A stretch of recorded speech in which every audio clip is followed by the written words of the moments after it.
नमस्कार.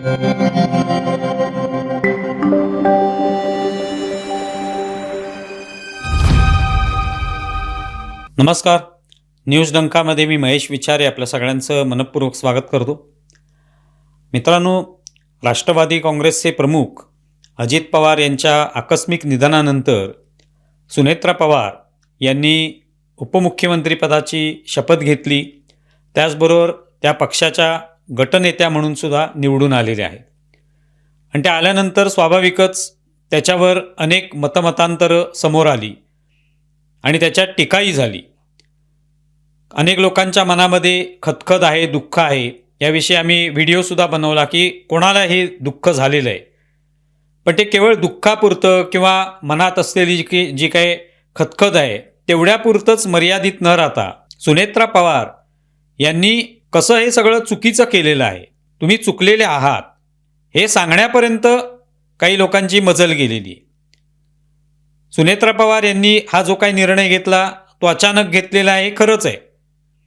म्हणजे अजित पवारांचं निधन झालं, त्यानंतर अंत्यविधी झाले आणि त्यानंतर लागलीच हा निर्णय घेण्यात आला की त्यांना उपमुख्यमंत्री करायचे, त्यांना पक्षाचा गटनेता करायचे. त्याच्यामागे काहीतरी राजकीय कारणं निश्चितपणे आहेत. हा काही निर्णय असाच घेतलेला नाही. आता ती कारणं कोणती आहेत हे कदाचित नंतरच्या काळामध्ये समोरसुद्धा येऊ शकेल, पण तुर्तास तरी हे राजकीय कारण यामागे हे स्पष्ट आहे. आणि त्यामुळे हा तडकाफडकी निर्णय घेण्यात आला आणि त्यांना उपमुख्यमंत्री करण्यात आले. पण त्यावरच मग अनेक लोकांनी सोशल मीडियात असेल, अगदी काहींनी लेख लिहून त्याच्यावर नाराजी व्यक्त केली की सुनेत्रा पवार तुम्ही चुकले आहात, तुम्ही चुकीचा निर्णय घेतला, चुकीचं पाऊल उचललेलं आहे, इथपर्यंत ही मजल गेलेली. तर काय नेमकं चुकलं मग सुनेत्रा पवारांचं? हा निर्णय घेऊन त्यांची चूक काय झाली? आता त्याच्यामध्ये असा उल्लेख केला जातो की अजित पवार यांचं नुकतंच निधन झाले, त्यांच्या अंत्यविधी झाली आणि लागलीच हे करण्याची काय आवश्यकता आहे. या संदर्भामध्ये जे काही विधी असतात, श्राद्ध वगैरे सारखे विधी असतात, हे सगळे विधी जे ते पार पडल्यानंतरही करता आलं असतं. महाराष्ट्राला एवढी काही घाई नव्हती की कोणतरी उपमुख्यमंत्री बसवायला पाहिजे. हा सवाल जो आहे तो त्या लेखांमधनं विचारला जातो आणि हे सवाल विचारणारे किंवा हा प्रश्न विचारणारे लोक जे आहेत हे प्रामुख्याने कोण आहेत? तर स्वतःला पुरोगामी म्हणवणारे, विचारवंत साहित्यिक म्हणवणारे, लेखक पत्रकार म्हणवणारे असे लोक की जे सातत्याने पुरोगामी विचारांची एक प्रकारे त्याचा प्रचार करतात, त्याविषयी बोलत असतात किंवा परंपरा, प्रथा, जुन्या रूढी यावर सातत्याने कोरडे ओढत असतात. त्यांना अंधश्रद्धा म्हणून मानलं जावं अशा पद्धतीने त्यांचं भाष्य असतं, त्याविषयी लिहित असतात. आणि प्रामुख्याने हिंदू धर्मातल्या अशा ज्या काही प्रथा असतील त्यांना अंधश्रद्धा म्हणून त्यांची टिंगलटवाळी करणं हा त्यांचा उद्देश असतो. आणि तेच आता सुनेत्रा पवारांना सांगतायत की निदान उदक शांतीपर्यंत किंवा हे सगळे जे काही विधी आहेत, 10व 12व हे सगळे विधी होईपर्यंत थांबायला काय हरकत होती? ते विधी पूर्ण व्हायला पाहिजे.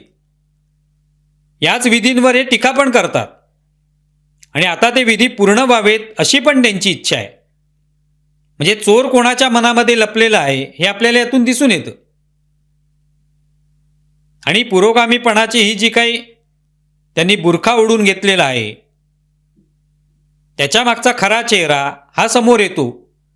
दुटप्पी आणि ढोंगी असा चेहरा समोर येतो की एका बाजूला या प्रथांवर विरोध करायचा, कोरडे ओढायचे, आणि दुसरीकडे या प्रथा पाळल्या पाहिजे होत्या सुनेत्रा पवारांनी असं पण सांगायचं. आता त्या प्रथा पाळायच्या की न पाळायच्या, कशा पद्धतीने पाळायच्या, त्यावेळेला नेमकी तिथे काय गरज आहे, निर्णय घेण्यामागचं काय कारण आहे हे सुनेत्रा पवारांनाच माहिती आहे. ते पत्रकारांना, विचारवंतांना तर माहिती नाही आहे कशासाठी हा निर्णय घेण्यात आला. त्यामुळे त्यांनी जो निर्णय घेतलेला आहे तो त्यांच्या पक्षाच्या दृष्टीने, त्यांच्या राजकीय वाटचालीच्या दृष्टीने, त्यांचे पती गेल्यानंतर जे काही त्यांच्या पक्षाला वाटचाल करायची आहे त्या दृष्टीने तो आवश्यक आहे असं त्यांना वाटलं असेल. त्यांची चर्चा झाली असेल त्याच्या संदर्भात. त्यांनाही कदाचित हा निर्णय घेताना अर्थातच आवडलं नसेल. अशा पद्धतीने लगेच उपमुख्यमंत्री होणं पटलं नसेल, पण राजकीय गरज आहे हे त्यांना सांगण्यात आलं असेल म्हणून त्यांना तो निर्णय घ्यावा लागला. पण आता तो निर्णय त्यांच्या पक्षाचा होता, त्यांच्या पक्षापुरता मर्यादित आहे. त्यांनी तो कधी घ्यायचा, तो दुसऱ्याच दिवशी घ्यायचा की आणखी 10 दिवस थांबायचं की महिनाभर थांबायचं हे त्यांनी ठरवायचे. तो कुठल्याही पत्रकाराचा अधिकार असू शकत नाही, कुठल्याही विचारवंताचा अधिकार असू शकत नाही. विचार मांडताना सुद्धा दुसऱ्याने काय करावं हे सांगताना आपल्या अधिकारात ते आहे का, तो निर्णय कोणी घ्यावा हे सांगणं हे आपल्या अधिकारात आहे का याचाही विचार करावा लागतो. तो विचार न करता तुम्ही जे काही निर्णय घ्याल ते आम्हालाच विचारून घ्या किंवा आम्ही सांगू तसे निर्णय घ्या असं करता येत नाही. पण तसं सुनेत्रा पवारांच्या बाबतीत करायचंय. हे सगळे जे काही विधी आहेत ते करा आणि मग तुम्ही उपमुख्यमंत्रीपदाची शपथ घ्या किंवा गटनेता व्हा. पण आम्ही म्हणतोय त्या पद्धतीने करा असं कुठेतरी या लोकांचं म्हणणं आहे आणि हे स्वतःला पुरोगामी म्हणवतात. त्यामुळे त्याचं आश्चर्य वाटतं. बरं, हा निर्णय त्यांच्या पक्षाचा आहे. गटनेता कोण करायचा हे कोण ठरवू शकतं? हे काय जनता ठरवू शकत नाही. जनता ठरवत नसते की अमुक एखाद्या पक्षाचा गटनेता कोण होईल किंवा कधी होईल, हे तो पक्ष ठरवणार आहे. त्या पक्षाला निवडून द्यायचं का, त्याचे जे उमेदवार असतील ते निवडून द्यायचे का किंवा द्यायचे नाहीत हे जनता ठरवणार आहे. उपमुख्यमंत्री कोणाला करायचं, कधी करायचं हे तो पक्ष ठरवतो. आणि उपमुख्यमंत्री पद हे संविधानिक नाही, ते कशाला दिलं गेलेलं आहे हे सवाल आत्ता उपस्थित करायचे नाहीत. वर्षानुवर्ष उपमुख्यमंत्रीपद दिलं गेलेलं आहे आणि अजित पवार हे उपमुख्यमंत्रीच होते. त्या जागी कोणाला उपमुख्यमंत्री करायचं हे पक्ष ठरवणार आहे, कारण ती राजकीय सोय एक केलेली आहे. आणि जर सगळ्या पक्षांना म्हणजे भारतीय जनता पार्टी, एकनाथ शिंदेंचा दुसरा पक्ष, या सगळ्यांशी चर्चा करून जर त्यांनी ठरवलं असेल की आत्ता आपण उपमुख्यमंत्री करून घेतलं पाहिजे, गटनेता तुम्ही निश्चित केला पाहिजे, ते त्यांनी केलेलं आहे. त्याच्यात कोणाला वाईट वाटत असेल की तुम्ही जे काही विधी आहेत ते न करता केलं तर तो त्यांचा वैयक्तिक प्रश्न आहे. आता जेव्हा त्या उपमुख्यमंत्री झालेल्या आहेत, जेव्हा त्या सूत्र हाती घेतील, प्रत्यक्षात काही दिवसानंतर कामाला सुरुवात करतील, त्या जेव्हा काही निर्णय घेतील, जनतेच्या हिताचे निर्णय घेतील, काम करायला सुरुवात करतील, प्रत्यक्ष समाजामध्ये जातील, त्यानंतर जनता ठरवणार आहे की त्यांचं काम जे आहे ते योग्य आहे की नाही, ते पटतंय की नाही त्यांना, आणि त्यावरनं त्यांच्या पक्षाला आपण मतं द्यायची की नाही किंवा तो पक्ष त्यांना आपला वाटतोय की नाही, हे नंतरचा हा सगळा मुद्दा आहे. पण आता असं दाखवण्यात येतंय की जणू काही त्यांनी फार मोठी चूक, गुन्हा केलेला आहे आणि तो समाजाला मान्य नाही. प्रत्यक्षात समाजाचा इथे काही संबंधच नव्हता. ज्यांच्या पोटामध्ये वेदना होत आहेत, खतखत आहे, त्यांना सगळ्यांना हे सुचायला लागले की सुनेत्रा पवारांची चूक झालेली आहे. कारण का, हे आम्हाला जे मनामध्ये होतं, ज्या पद्धतीने व्हायला पाहिजे होतं ते काय होताना दिसत नाही, म्हणून सुनेत्रा पवार चुकलेले आहेत. जर आमच्या मनासारखं आम्हाला जसं वाटतं तसं त्यांनी केलं असतं तर आम्ही त्यांना पाठिंबा दिला असता, तर आम्ही आनंदित झालो असतो. पण आता मात्र त्यांनी पटकन हा निर्णय घेतला उपमुख्यमंत्री होण्याचा आणि त्यातून अनेकांचे जे काही आडाखे असतील, अंदाज असतील, ते सगळे मोडीत निघाले. त्याच्यामुळे दुःख होते आणि त्याच्यामुळे त्यांना चुकीचं ठरवलं जाते. या लेखांमध्ये असंही म्हटलं जातं की त्यांनी शरद पवारांच्या पक्षासोबत जायला काय हरकत होती. विलिनीकरणाचा सगळा प्रश्न सुरू होता तर त्यांनी शरद पवारांच्या पक्षासोबत जायला पाहिजे होतं. म्हणजे एका स्त्रीने स्वतःच्या हाती कारभार घेतला तेही पटत नाही लोकांना. करून तर बघू द्या त्यांना. शरद पवारांच्या नेतृत्वाखाली जायचं, पण जेव्हा अजित पवार होते तेव्हा विलिनीकरण करायचे. मग ते विलिनीकरण कसं होणार होतं? जर झालंच असतं तर अजित पवार हेच त्याचे प्रमुख राहिले असते. आता सुनेत्रा पवार जर गटनेत्या आहेत किंवा उपमुख्यमंत्री आहेत, पक्षाच्या प्रमुख झालेल्या आहेत, ते त्या ठरवतील विलिनीकरण करायचं का. पण जी खतखत आहे ती यासाठीच आहे की त्यांनाही उपमुख्यमंत्री केलं, गटनेता केलं, त्यामुळे आता विलिनीकरण होणार नाही किंवा आता शरद पवारांच्या नेतृत्वाखाली त्या काम करणार नाहीत. ते दुःख प्रामुख्याने आहे. मग असाही प्रश्न उपस्थित केला जातो की जणू काय खाजगी तुमची मालमत्ता आहे का, उपमुख्यमंत्री पद हे काय खाजगी मालमत्ता आहे का, कसं काय असं लगेच दिलं जाऊ शकतं. ती खाजगी मालमत्ता हा त्याला शब्द वापरता येणार नाही, पण ती राजकीय सोय नक्कीच आहे आणि ती प्रत्येक पक्षाने आपल्यासाठी केलेली आहे. ती संविधानिक नसेलही, पण ती सरकारमध्ये येण्यासाठी ती सोय केलेली आहे. त्याच्या आधी अजित पवार होते, एकनाथ शिंदे आहेतच उपमुख्यमंत्री, सुनेत्रा पवार उपमुख्यमंत्री झाल्या, तर त्याच्यामुळे ती खाजगी मालमत्ता कशी काय होऊ शकते? आणि त्यांच्या पक्षाचा निर्णय आहे तो. जनतेने काय अजित पवारांना उपमुख्यमंत्री म्हणून निवडून दिलेलं नाहीये किंवा एकनाथ शिंदेना उपमुख्यमंत्री म्हणून निवडून दिलेलं नाही, त्यांना आमदार म्हणूनच निवडून दिलेलं आहे.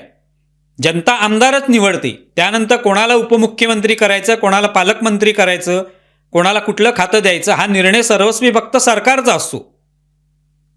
जनता ठरवत नाही की ह्याला महसूल मंत्री म्हणून आम्ही निवडून दिलेलं आहे, अमुक ह्याला उपमुख्यमंत्री अर्थमंत्री म्हणून निवडून दिलेलं आहे. त्यामुळे ती व्यक्ती जर हयात नसेल एखाद्या पदावरची, तर ते पद कोणाला द्यायचं हा सर्वस्वी सरकारचा निर्णय असतो, त्या पक्षाचा निर्णय असतो आणि ते ठरवतात. तसं ते पद दिलं जातं. जनतेचा त्याच्यात संबंध नसतो, जनतेला काही त्याच्यात देणं घेणं नसतं त्या मुद्द्याशी. त्यामुळे विनाकारण हे सगळं काय खाजगी मालमत्ता आहे का असं विचारलं जातं, तेव्हा आश्चर्य वाटतं की असं करणारे तर अनेक पक्ष आहेत, ज्यांच्या पक्षातले नेते जे आहेत त्यांनी आपल्या मुलांना, आपल्या नातवांना सगळी पदं दिलेली आहेत. कधी मंत्री बनवलं, कधी आमदार बनवलं, कधी खासदार बनवलं. अनेक नावं आहेत, आपल्या महाराष्ट्रातली नावं आहेत. देशभरात अनेक असे पक्ष आहेत ज्यांनी आपल्या मुलाबाळांचाच विचार केला. तो अर्थात मुद्दा पण वेगळा होऊ शकतो चर्चेचा, पण केलेला आहे ना. मग अजित पवारांनंतर सुनेत्रा पवार जर झाल्या उपमुख्यमंत्री किंवा गटनेता, तर त्यात राग मांडण्याचं काय कारण आहे? त्यांच्या चुका दाखवण्याचं काय कारण आहे? आणि चुका दाखवणारे आपण कोण आहोत? त्यांच्या पक्षाचा निर्णय आहे, तो त्यांचा पक्ष घेतोय. त्यांचा पक्ष योग्य काम करत नसेल, योग्य वाटचाल करत नसेल, हवं ते जनतेला देऊ शकत नसेल, तर जनता ठरवेल की या पक्षाला निवडून द्यायचं की न द्यायचं. या व्यक्तीच्या नेतृत्वाखाली हा पक्ष चांगला चालतोय की नाही जनता ठरवणार आहे. कोणता पत्रकार ठरवू शकत नाही, कोणता विचारवंत ठरवू शकत नाही, कोणता साहित्यिक लेखक ठरवू शकत नाही. लोकशाहीमध्ये फक्त जनता आणि जनताच ठरवू शकते की अमुक एखाद्या पक्षाने घेतलेले निर्णय हे योग्य आहेत की नाही, ते मतांच्या आधारे ठरवतील. उद्या जेव्हा सुनेत्रा पवार कामाला लागतील त्यानंतर जनता ठरवणार आहे त्यांचं काम कशा पद्धतीने, त्याचं मूल्यमापन जनता करणार आहे. तेव्हा त्यांची ही कामाची माहिती जनतेपर्यंत पोहोचवणं हे पत्रकारांचं आणि विचारवंतांचं काम असेल. आता जो प्रयत्न चालू आहे तो म्हणजे शरद पवारांच्या नेतृत्वाखाली सुनेत्रा पवारांनी काम करायला पाहिजे होतं का, तर त्यांच्या नेतृत्वाखाली काम करावं, त्यांनी मग दुसऱ्या तिसऱ्या क्रमांकावर काम करावं, पण प्रमुख कोण राहील तर शरद पवार राहतील. हा या सगळ्या लोकांचा प्रामुख्याने प्रयत्न आहे. त्याच्या मागचं काय कारण आहे आपल्या सगळ्यांना माहितीच आहे. त्यामुळे या सगळ्या चुका दाखवण्याचं, सुनेत्रा पवार कशा चुकलेल्या आहेत हे दाखवण्याचे प्रयत्न होत आहेत. आणि ते दुर्दैवी आहेत की ज्या महाराष्ट्रामध्ये अशा अनेक महिला जन्माला आल्या किंवा ज्यांनी आपल्या कर्तृत्वाच्या साहाय्याने आपली क्षमता सिद्ध केली, अशा अनेक महिला देशभरात पण आहेत, महाराष्ट्रात पण आहेत, ज्यांनी सिद्ध करून दाखवलं.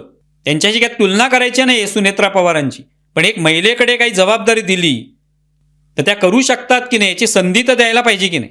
कितीही देणार नाही पण. आणि मग पुन्हा आपल्याला पुरोगामी म्हणायचं, स्वतःलाच पुरोगामी विचारवंत म्हणायचं, पुरोगामी महाराष्ट्र म्हणायचं, पण संधी मात्र द्यायची नाही. अशा पद्धतीचा दुटप्पीपणा यातून दिसून येतो.